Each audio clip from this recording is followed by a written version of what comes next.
Hello, welcome back to understand with excellence.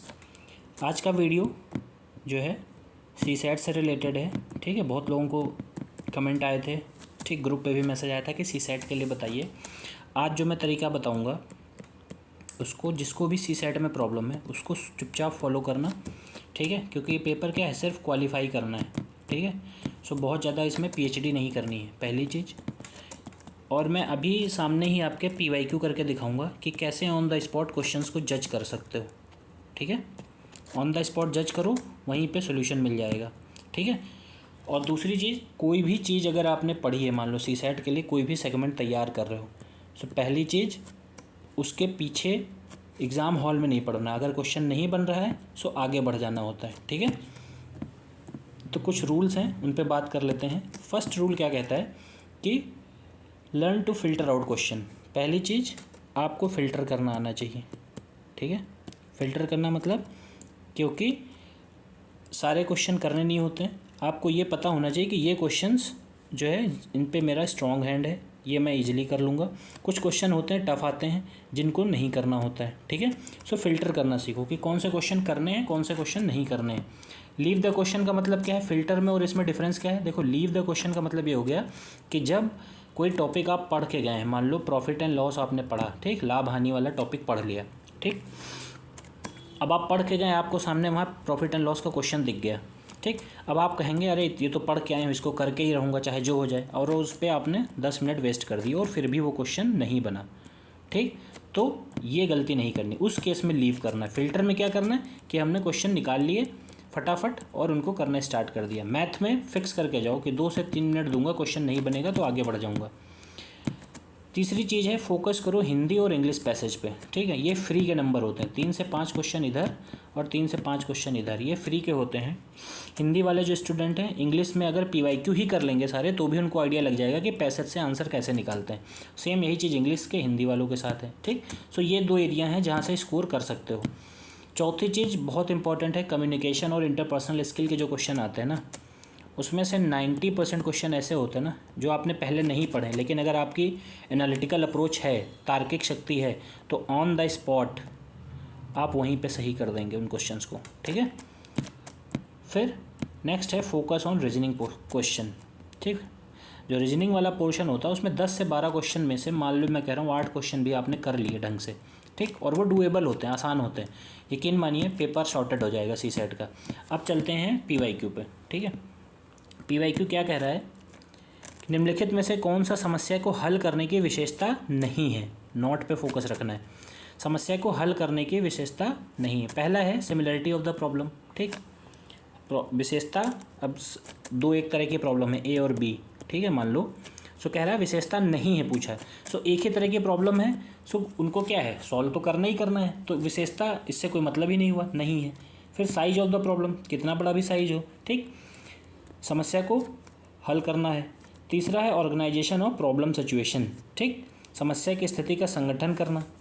समस्या को हल करने के लिए विशेषता क्या है, समस्या की स्थिति का संगठन करना, मतलब पहले समस्या की समानता को आपने समझा, समस्या का आकार भी समझ लिया, समस्या स्थिति का संगठन भी कर लिया। ठीक, सो ये क्या है, ये विशेषताएं हैं समस्या को हल करने की। लेकिन समाधान अगर आपकी जो जटिल है, अगर आपने समस्या जितने भी हैं उसका आपने जटिल समाधान ढूंढा, तो फिर वो समस्या हल करने की विशेषता नहीं होगी, क्योंकि फिर आप और काम जटिल कर लेंगे। ठीक, सो ऑप्शन क्या हो गया, डी हो गया। अब ये कैसे करना, ये पीवाईक्यू करते वक्त ना हर एंगल से सोचना होता है, ये बार बार करने पे चीज़ आती है, एक बार में नहीं आएगी। जैसे नेक्स्ट क्वेश्चन है, कह रहा है in decision making quality of choices are influenced by, निर्णय लेने में विकल्पों की गुणवत्ता प्रभावित होती है। मतलब आपके पास मान लो 4 ऑप्शन है, 2, 3, ठीक, 4 ऑप्शन है, तो अब इन चारों में से कोई एक डिसीजन लेना है। सो वो कौन सा इसमें से फैक्टर है जो आपको प्रभावित कर देगा? ठीक है, तो पहला है परसेप्शन, दूसरा है मेंटल सेट, तीसरा है इंटेलिजेंस, फिर एब्स्ट्रैक्शन। ठीक, मानसिक विन्यास, बुद्धि, अमूर्तता, प्रत्यक्षीकरण। देखो मेंटल सेट आपका क्या है, मतलब आपके दिमाग में तो चारों ऑप्शन रहे हैं, ठीक है, सो अब चारों ऑप्शन चल रहे हैं, तो आप ऐसा नहीं कि पर्टिकुलर एक चीज़ पे इन्फ्लुएंस हो जाएंगे। तीसरा इंटेलिजेंस, अगर आप बुद्धि से डिसीजन लेंगे सो आपके विकल्पों की गुणवत्ता प्रभावित जो है नहीं होगी। ठीक है, इंटेलिजेंस से लेंगे तो इतने ज़्यादा जो है प्रभावित होगी। फिर अब्स्ट्रैक्शन पे आते हैं, अमूर्तता। ठीक, कोई चीज़ अब्स्ट्रैक्ट है जो एक तरीके से कह सकते हैं विजिबल ही नहीं है, ठीक है, जिसको आप कैलकुलेट ही नहीं कर पा रहे हैं। बट एक जो चौथी चीज़ है वो है परसेप्शन। अगर आपने नज़रिया कोई चीज़ बना लिया, आप डिसीजन ले रहे हैं और आपने पहले से दिमाग में ही परसेप्शन सेट कर लिया है कि पर्टिकुलर फला आदमी ए है, उसके बारे में आपकी कोई राय बन गई है अगर, सो आप यकीन मानिए आप जब डिसीजन लेंगे सो वो पक्का इन्फ्लुएंस होगा आपके परसेप्शन से, ठीक है। अगर आपने बना लिया कि ए मान लो कि चोर है 1 नंबर का, ठीक है, सो जब भी आप उसके बारे में भला करने भी जाएंगे ना तो हमेशा सोचेंगे, आपका नज़रिया बन चुका है चोर का, तो सोचेंगे कहीं ये चोरी ना कर ले, ठीक है। सो परसेप्शन हमेशा क्या करेगा, डिसीजन मेकिंग की क्वालिटी को इन्फ्लुएंस करेगा, ठीक है। अब ये देखो क्या करेक्ट है, money is a huge motivator. Money एक ह्यूज मोटिवेटर है, ठीक है, बहुत बड़ा प्रेरक तो है। अब क्या कह रहा है, people get motivated only when they expect to get some money for doing और behaving in a certain way. लोग तभी प्रेरित होते हैं जब वह एक निश्चित तरीके से करने या व्यवहार करने के लिए कुछ धन पाने की उम्मीद रखते हैं। There are some factors other than money which also motivates people. अब देखो क्या कह रहा है, पीपल गेट मोटिवेटेड ओनली, ठीक, लोग तभी प्रेरित होते हैं जब वह एक निश्चित तरीके से व्यवहार करने या व्यवहार करने के लिए कुछ धन पाने की उम्मीद करते हैं, ठीक। ओनली, जब ओनली आ जाए ना तो स्टेटमेंट गलत हो जाता है, ये बात याद रखना ओनली के केस में, क्योंकि मनी ही केवल नहीं होता कि किसी को कोई काम करना या व्यवहार करना मोटिवेट करेगा, ठीक। मनी एक ह्यूज मोटिवेटर तो है, नो डाउट, बिल्कुल है, हर चीज़ में पैसे की ज़रूरत होती, बट केवल यही फैक्टर है, ये गलत बात है, ठीक। सो इसमें क्या लॉजिक ऐसा था, कौन सा आपको पहले से इसके लिए कुछ पढ़ाना था, ऑन द स्पॉट प्रैक्टिस करो PY, क्योंकि बार बार अपने आप आपका जो नज़रिया है वो बदलते चला जाएगा, क्वेश्चन फटाफट सॉल्व होंगे। अब फिर नेक्स्ट स्टेटमेंट में कह रहा है देयर आर सम, ठीक है, some factors other than money which also motivates people. अब ये कितनी जेनरिक बात है, सम, जहाँ पर भी सम आ जाए, ठीक है, सम का मतलब ही हो गया कि मान लो 100 निगेटिव बातें लिखी हैं और एक भी पॉजिटिव बात है उसमें अगर, ठीक है, तो सम वाली स्टेटमेंट तो सही हो जाएगी ना, कि मान लो there are 100 negative things but 1 is good thing. So क्या हुआ, कुछ मतलब कुछ एक बात उसमें सही लिखी है, तो जब भी सम आए तो सही है, ओनली आए तो काट दो उसको, ठीक। अब ये वहीं पे सही कर दोगे, कोई दिक्कत नहीं होगी। फिर कह रहा है a tendency to fixate on initial information is called. प्रारंभिक सूचना पर स्थिर रहने की प्रवृत्ति क्या कहलाती, मतलब आपको कोई पहली इन्फॉर्मेशन मिली और आप उस पर टिक गए, तो उसको क्या बोलते हैं। पहला है अवेलेबिलिटी बायस। बायस का मतलब हो गया, सीधी सी बात है कि आप फिक्स तो नहीं रहेंगे, स्थिर तो नहीं रहेंगे। बायस का मतलब ही होता है कि आपके दिमाग में 2 चीज़ें चलने लगी। तीसरा है ओवर कॉन्फिडेंस बायस। अब यहाँ पर भी बायस आ गया, सिर्फ क्या पकड़ना, बायस, पूर्वाग्रह, ठीक। और क्वेश्चन कह रहा प्रारंभिक सूचना जो मिली आपको उसी पे स्थिर हो गए, ठीक। स्थिर कब रहेंगे, जब आपके पास कोई बायस नहीं होगा, पहले से आपके दिमाग में कोई नज़रिया नहीं होगा। फिर कन्फर्मेशन बायस, अब यहाँ पर भी बायस है, ठीक।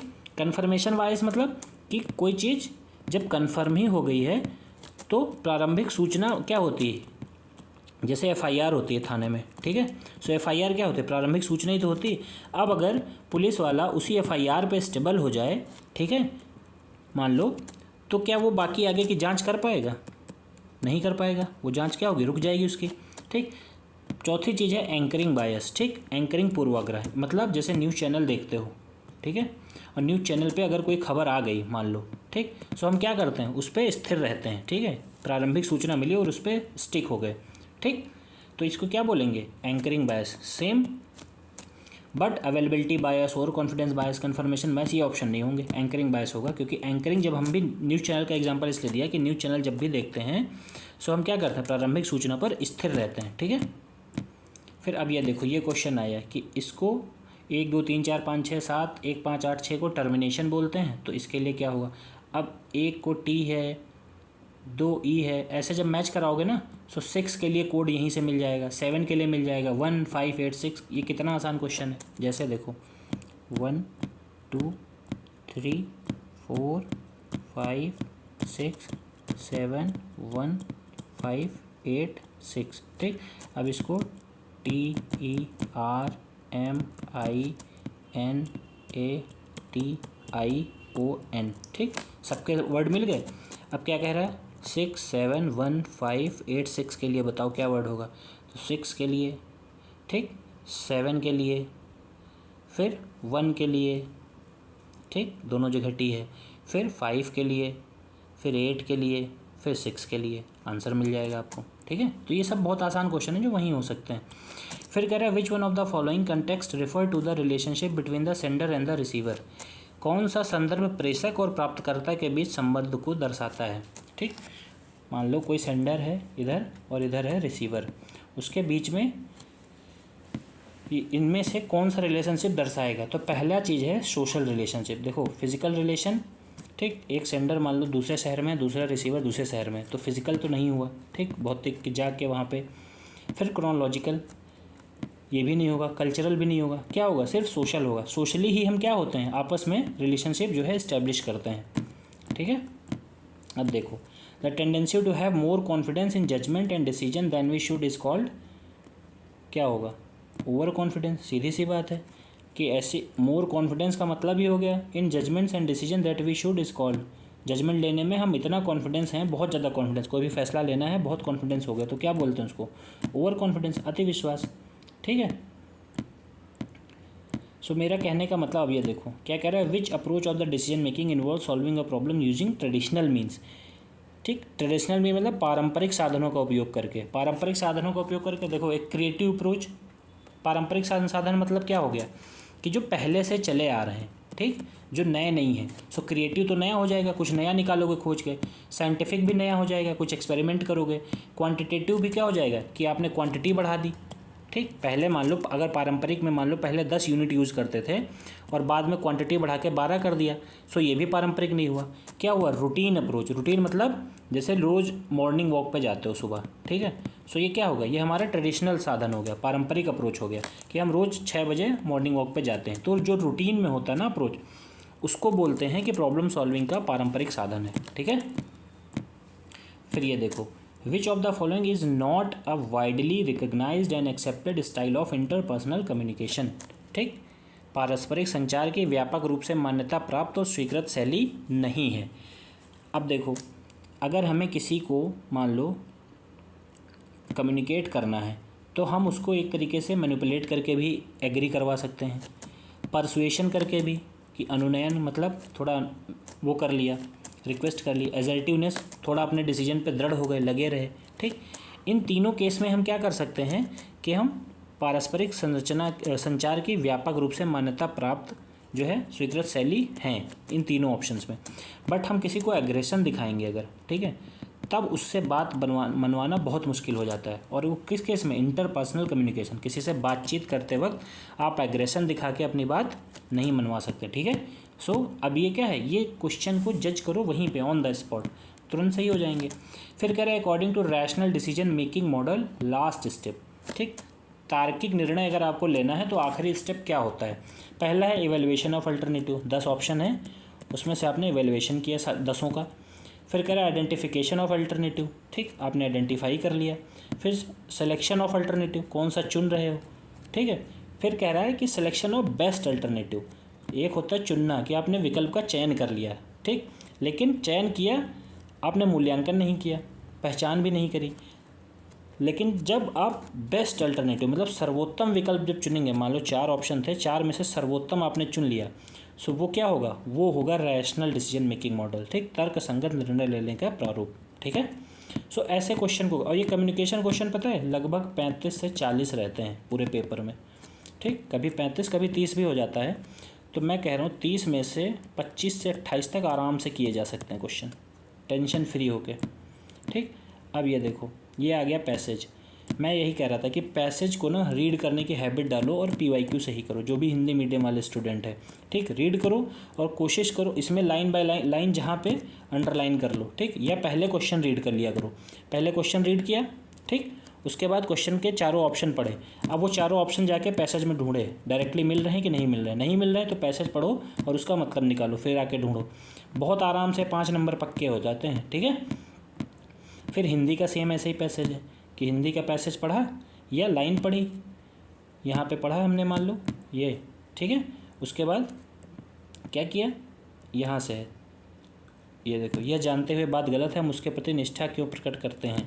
ठीक, अब ये जाके जब ये चारों ऑप्शन पढ़ लो और फिर पैसेज पढ़ो, जाके पैसेज पढ़ोगे यहीं पे आंसर मिल जाएगा। ठीक, तो इसकी हैबिट बनाओ, अगर हैबिट नहीं बनाओगे तो फिर बाद में दिक्कत होगी। अब ये देखो, ये रीजनिंग का क्वेश्चन, ये फ्री के क्वेश्चन होते हैं, ए और सी के गैप देखो, फिर एफ देखो, फिर जे देखो, फिर अगला टर्म देखो, फिर एन देखो, ओ देखो, पी क्यू, फिर अगला टर्म। ठीक, इसी में आंसर मिल जाएगा। इनको बस एक एक बार प्रैक्टिस करनी है और ये करते चले जाओगे। ठीक है, अब ये देखो क्या कह रहा है, communication is irreversible, communication is constant. संचार अपरिवर्तनीय है, गलत बात, कम्युनिकेशन कर दिया है। अगर मान लो जैसे कहते हैं नहीं, बात जुबान से निकल गई है, ठीक है, सो वो वापस नहीं आ सकती है, लेकिन अपरिवर्तनीय इरिवर्सिबल है। ठीक, सो क्या होगा, ये सही होगा। ठीक, अपरिवर्तनीय है मतलब एक बार बोल दिया आपने तो उसको रिवर्स नहीं कर सकते, रिवर्स करेंगे तो उसको बोलेंगे ब्रेकिंग द प्रॉमिस। ठीक है, सो ये गलत नहीं, ये सही होगा। फिर कम्युनिकेशन इज़ कांस्टेंट, संचार स्थिर है। संचार स्थिर है ये नहीं हो सकता है। ठीक, कम्युनिकेशन क्या है, बदलते रहते हैं। ठीक, so only one statement is true. So overall इसमें मैंने क्या बताया कि भाई तरीक़ों पे काम करना है, क्वेश्चन को फ़िल्टर आउट करना सीखो। ठीक है, फ़िल्टर आउट कर लोगे, सी सेट जो है टिप्स पे आ जाएगा, फिर सी सेट के लिए रोज़ नहीं परेशान होने की जरूरत पड़ेगी। ठीक है, सो आई होप इस वीडियो से कुछ क्लियर हुआ होगा। और कम्युनिकेशन में जहाँ कुछ और भी किसी के पास कोई बेस्ट मेथड है सॉल्व करने का तो कमेंट में बताएगा, सो फिर उसको अगली बार कंसिडर कर लिया जाएगा। बट मेरे हिसाब से यही तरीका था बेस्ट तरीका। ठीक है, सो मिलते हैं नेक्स्ट वीडियो में। Thank you.